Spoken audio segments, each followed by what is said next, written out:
എങ്ങനെ കഴിഞ്ഞവരായിരുന്നു ഇന്ത്യയും മാലിയും? കുളം കലക്കാൻ ചൈന വരും മുമ്പ് ഇന്ത്യയായിരുന്നു മാലിക്കെല്ലാം. അവരുടെ കുട്ടികൾക്ക് പഠിക്കാനും നല്ലതെന്തെങ്കിലും കഴിക്കാനും എന്തിനൊരു 102 ഡിഗ്രി പനി വന്നാൽ പോലും അവർക്ക് ഓടിയെത്താനുണ്ടായിരുന്നത് തിരുവനന്തപുരവും മുംബൈയുമായിരുന്നു. 1966 മാലി ബ്രിട്ടീഷ് ഭരണത്തിൽ നിന്നും മോചിതരാകുന്നത്. അന്ന് അവർ ഒരു ഭരണഘടന കോപ്പിയടിക്കാനും സ്വന്തം ജനങ്ങളെ എങ്ങനെ ഭരിക്കണമെന്ന് പഠിക്കാനും എത്തിയത് ന്യൂഡൽഹിയിലാണ്. ഇന്ദിരാഗാന്ധിയാണ് മാലി എന്ന രാജ്യത്തെ വാർത്തെടുത്തത് എന്ന് ഏറ്റവും മൗലികവാദിയായ മാലിക്കാരൻ പോലും സമ്മതിക്കും. 1995 ഏപ്രിൽ 15 നരസിംഹറാവു മാലിയിൽ ഉദ്ഘാടനം ചെയ്ത ഇന്ദിരാഗാന്ധി മെമ്മോറിയൽ ആശുപത്രിയാണ് ഇന്നും മാലിയിലെ ഏറ്റവും വലിയ ആശുപത്രി. 300 കോടി രൂപ സ്വന്തം പോക്കറ്റിൽ നിന്നും ചിലവാക്കി ഇന്ത്യ മാലിക്ക് പണിതുകൊടുത്ത ആശുപത്രി മാത്രമല്ല, എത്രയെത്ര റോഡുകൾ, ചെറുപാലങ്ങൾ, എഞ്ചിനീയറിംഗ് പ്രൊജക്ടുകൾ, സൈനിക സഹായങ്ങൾ എല്ലാം ഇന്ത്യ മാലിക്ക് നൽകി. ചൈന അന്നൊന്നും ചിത്രത്തിലേ ഇല്ലായിരുന്നു. എല്ലാം മറന്നാലും 1988 ആഗസ്റ്റ് മാസം മാലിക്ക് മറക്കാൻ സാധിച്ചത് എങ്ങനെ എന്നാണ് നിഷ്പക്ഷ ലോകം അത്ഭുതപ്പെടുന്നത്. അബ്ദുള്ള ലുത്തുഫിയുടെ നേതൃത്വത്തിൽ ശ്രീലങ്കയിലെ തമിഴ് പുലികൾ മാലിയിലിറങ്ങി അധികാരം പിടിക്കാൻ ശ്രമിച്ചത്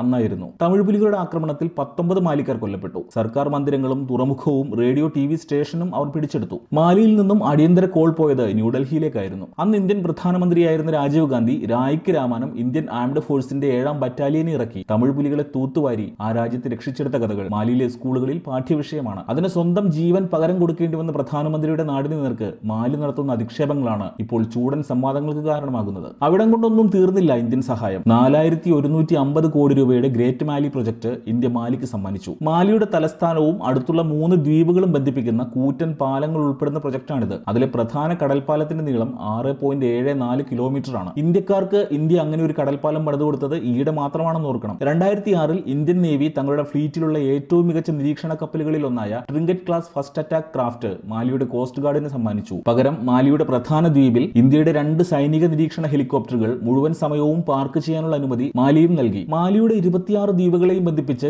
200 കോടി രൂപ ചെലവിൽ ഇന്ത്യ റഡാർ ശൃംഖല സ്ഥാപിച്ചു നൽകി. 2014 ഡിസംബർ മാസത്തിൽ കുടിക്കാൻ ഒരു തുള്ളി വെള്ളമില്ലാതെ ചരിത്രത്തിലെ ഏറ്റവും വലിയ വരൾച്ച മാലി അനുഭവിച്ചപ്പോഴും ഓടിയെത്തിയത് ഇന്ത്യയായിരുന്നു. 2014 ഡിസംബർ 4 ഇന്ത്യൻ വ്യോമസേനയുടെ 3 C-7 ഗ്ലോബ് മാസ്റ്റർ 3 വിമാനങ്ങൾ മാലിയിൽ പറന്നിറങ്ങി ലക്ഷക്കണക്കിന് കുപ്പി കുടിവെള്ളവുമായി. മാലിക്ക് സ്വാതന്ത്ര്യം കിട്ടിയതിനു ശേഷം പലതവണയായി 12,000 കോടി രൂപയ്ക്ക് മുകളിൽ ഇന്ത്യ ആ ചെറിയ രാജ്യത്ത് കൊണ്ടുപോയി ചൊരിഞ്ഞിട്ടുണ്ട്. ഒരു പുല്ല് വളരാത്ത ദ്വീപിൽ അരിയായും ഗോതമ്പായും എണ്ണയായും മെഷീനറിയായും പോലീസിനും പട്ടാളത്തിനും ആയുധങ്ങളായും മരുന്നായും ഡോക്ടർമാരായും എല്ലാം. ഏറ്റവും അവസാനം കോവിഡ് കാലത്ത് 3 ലക്ഷം വാക്സിനും ഡോക്ടർമാരും താൽക്കാലിക ആശുപത്രികളും വെന്റിലേറ്ററുകളും എല്ലാം കപ്പൽ കണക്കിനാണ് ഇന്ത്യ കയറ്റി അയച്ചത്. പിന്നെ എപ്പോഴാണ് മാലിക്ക് ഇന്ത്യ കൊളരാത്തവരായത്? ഇന്ത്യ ഇസ്രായേലിന് പ്രത്യക്ഷ പിന്തുണ നൽകിയത് മുതലാണെന്നെല്ലാം എളുപ്പത്തിൽ പറയാമെങ്കിലും യഥാർത്ഥത്തിൽ എല്ലാത്തിനും ഒറ്റ കാരണമേയുള്ളൂ: ചൈന. ദക്ഷിണേഷ്യയിലും ഇന്ത്യൻ മഹാസമുദ്രത്തിലും ഇന്ത്യ എവിടെയെങ്കിലും മേൽക്കൈ നേടുന്നത് ഒരു കാലത്തും സഹിക്കാത്ത രാജ്യമാണ് ചൈന. ഇതിനു പുറമെയാണ് ദ്വീപിൽ അവരുടെ സാമ്പത്തിക സൈനിക താൽപര്യങ്ങൾ. അവയുടെ കാരണങ്ങളിലേക്ക് വരാം. 1972 ചൈനയും മാലിദ്വീപുമായി നയതന്ത്ര ബന്ധങ്ങൾ ആരംഭിക്കുന്നത്. എന്നാൽ മാലിയിൽ ചൈന അവരുടെ എംബസി തുറക്കുന്നത് 2011 മാത്രമാണെന്ന് ഓർക്കണം. അതായത് മാലിയിൽ കോരിയെടുക്കാൻ എന്തോ ഉണ്ടെന്ന് ചൈനയ്ക്ക് ബോധ്യപ്പെട്ടതിന് ശേഷം മാത്രം. ശരിക്കും ചൈന തുറന്നത് ഒരു എംബസി ആയിരുന്നില്ല, കടം കൊടുത്തത് പിരിച്ചെടുക്കാൻ ഒരു കളക്ഷൻ സെന്റർ ആയിരുന്നു എന്ന് വേണം പറയാൻ. കാരണം 2015 തന്നെ മാലിദ്വീപിന്റെ ആകെ കടത്തിന്റെ 68% ചൈനയുടെ വകയായിരുന്നു. അന്ന് $92 മില്യൺ,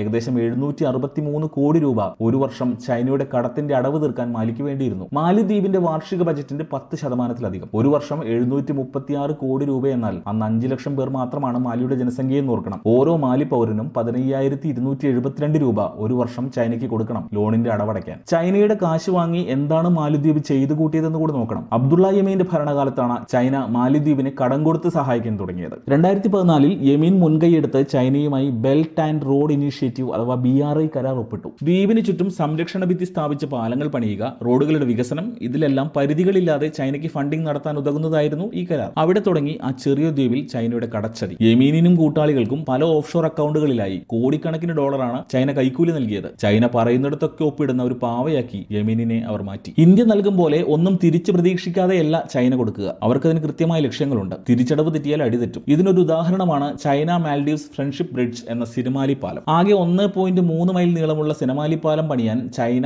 മാലിക്ക് കടം കൊടുത്തത് $200 മില്യൺ, ഏകദേശം 1660 കോടി രൂപ. ഇന്ത്യയിൽ ഈ നീളത്തിൽ 3 പാലം പണിയാനുള്ള കാശ്. ദ്വീപാണ്, ചിലവ് കൂടുമെന്ന വ്യാഖ്യാനത്തിൽ അത് ന്യായീകരിക്കപ്പെട്ടു. പാലം പണിത ദിവസങ്ങൾക്കുള്ളിൽ 2018 സെപ്റ്റംബറിൽ യമീൻ തിരഞ്ഞെടുപ്പിൽ തോറ്റു. മാലിദ്വീപിൽ ചൈന വിലസുന്നത് കണ്ണെടുത്താൽ കണ്ടുകൂടാത്തയാളും ഇന്ത്യയോട് താല്പര്യവുമുള്ള മാൽഡീവിയൻ ഡെമോക്രാറ്റിക് പാർട്ടിയുടെ ഇബ്രാഹിം സോളി പ്രസിഡന്റും അറിയപ്പെടുന്ന ഇന്ത്യൻ അനുകൂലിയായ മുഹമ്മദ് നഷീദ് സ്പീക്കറുമായി. ചൈനയും യമീനുമായി ചേർന്ന് സിനമാലി പാലത്തിലടക്കം നടത്തിയ വമ്പൻ ക്രമക്കേടുകൾ ഇവർ പുറത്തു കൊണ്ടുവന്നു. സിനമാലി പാലത്തിൽ $80 മില്യൺ പോയത് യമീൻ യമീന്റെ വിദേശ അക്കൗണ്ടുകളിലേക്കാണെന്നും ബീജിംഗിൽ വരെ യമീന് ശതകോടികളുടെ അക്കൗണ്ട് ഉണ്ടെന്നും ഇവർ കണ്ടെത്തി. മാലിയുടെ കടം പെരുകുന്നത് പീപ്പിൾസ് മജ്ലിസ് മുന്നറിയിപ്പ് നൽകിയിട്ടും യമീൻ കാര്യമാക്കിയിരുന്നില്ല. നഷീദിന്റെ കണക്ക് പ്രകാരം 2018 ആ ചെറിയ ദ്വീപ് രാഷ്ട്രം ചൈനയ്ക്ക് തിരിച്ചടയ്ക്കാനുള്ള കടം $3.8 ബില്യൺ ആയിരുന്നു. 31,540 കോടി ഇന്ത്യൻ രൂപ. ആകെ 5 ലക്ഷം ജനസംഖ്യയുള്ള ആ രാജ്യത്തെ ഓരോ പൗരനും 6,30,800 രൂപയ്ക്ക് ചൈനയുടെ കടക്കാരായി തീർന്നു. എന്നാൽ 31,540 കോടി രൂപ എന്ന പെറ്റി ക്യാഷിന് വേണ്ടിയല്ല ചൈന മാലിദ്വീപിനെ കടം കൊടുത്ത് സഹായിച്ചത്. ഒരു മാസം ചൈന തിബറ്റിലെ സായുധ സേനയ്ക്ക് നൽകുന്ന കാശേയുള്ളൂ 31,540 കോടി രൂപ. അതല്ലെങ്കിൽ കേരളം ഒരു വർഷം പെൻഷൻ കൊടുക്കാൻ ചെലവാക്കുന്ന കാശ്. അപ്പോൾ പണമല്ല, പിന്നെ എന്താണ് ചൈനയ്ക്ക് വേണ്ടിയിരുന്നത്? അവർക്ക് വേണ്ടിയിരുന്നത് മാലിയുടെ ഭൂമിശാസ്ത്രത്തിന്റെ ഫുൾ ആക്സസ് ആയിരുന്നു.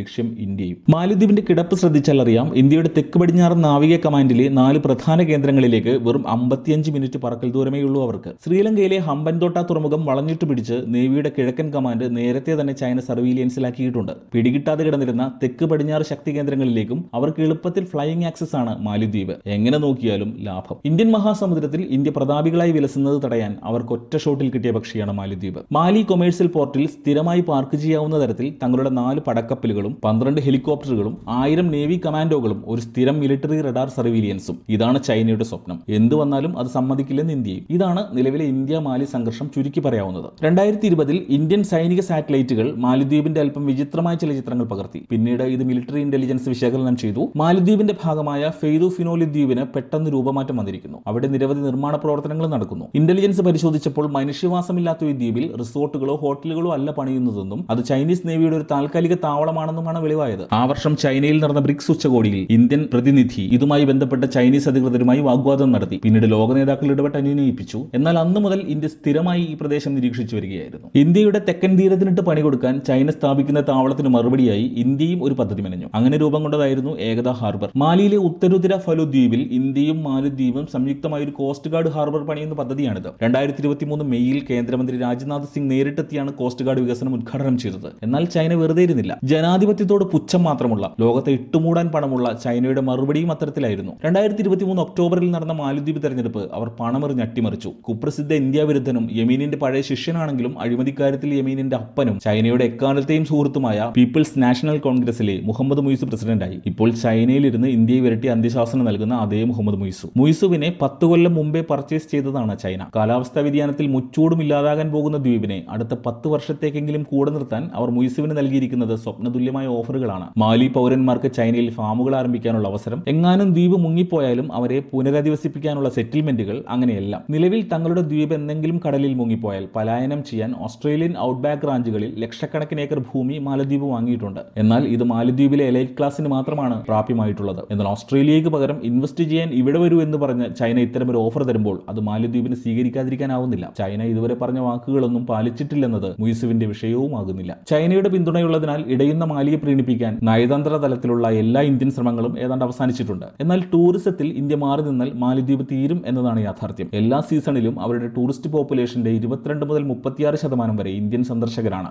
ഇന്ത്യയില്ലാതെ എന്ത് മാലിദ്വീപ്? എന്തായാലും ചൈന കയറിയാൽ ആ രാജ്യത്ത് എന്ത് സംഭവിക്കുമെന്നതിന് നിരവധി വർത്തമാനകാല യാഥാർത്ഥ്യങ്ങൾ ഏഷ്യയിലും ആഫ്രിക്കയിലുമുണ്ട്. ആരെയും അധിനിവേശിക്കാത്ത, എല്ലാവരെയും സ്വീകരിക്കുന്ന ഒരു രാജ്യമാണോ? മൂല്യങ്ങളില്ലാതെ ലോകം കീഴടക്കാനിറങ്ങിയ ചൈനയാണോ നല്ലതെന്നത് അതിവിദൂരമല്ലാത്ത ഭാവിയിൽ മാലിദ്വീപ് അറിയാനിരിക്കുന്നു. ഞാൻ ബിനീഷ് അരവിന്ദൻ. ഇത്ര നേരം ഒപ്പമായിരുന്നതിന് നന്ദി.